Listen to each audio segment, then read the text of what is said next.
అందరికీ నమస్కారం అండి. మా తెలుగింటి ఛానల్కు స్వాగతం. ఈ దేవాలయం పేరు సంగమేశ్వర స్వామి దేవాలయం అండి. ఇది మహేశ్వరంలో ఉంటుంది. మా అబ్బాయి వాళ్ళ ఇంటి దగ్గరలోనే ఉంటుంది ఈ దేవాలయము. ఇది చాలా పురాతనమైనది, చాలా పవిత్రమైన దేవాలయం అండి. చాలా పవర్ఫుల్ అన్నమాట ఈ దేవాలయం. ఈ ఊరికి మొదట్లో ఉన్న దేవాలయం అంట ఈ సంగమేశ్వర స్వామి దేవాలయము. ఆ చెట్టు కిందే హనుమాన్ ఉంటాడు, వేప చెట్టు కింద అన్నమాట. ఆ పక్కన పెద్ద చింత చెట్టు ఉంటుంది.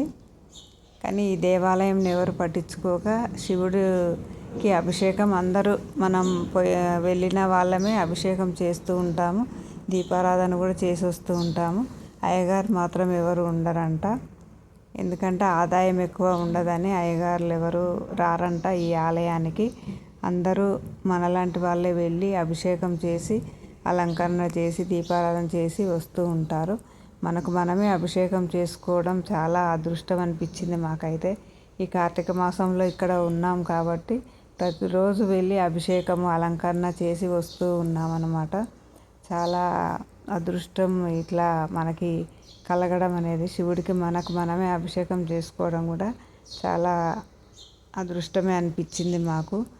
ఈ సంవత్సరం ఇలా శివుడికి అభిషేకం చేసే భాగ్యం కలిగింది అనిపించింది. మా మనవరాలు కూడా పొద్దున్నే లేచి నాతో పాటు వచ్చి నేను చేస్తా అభిషేకం అని చెప్పి చేసింది.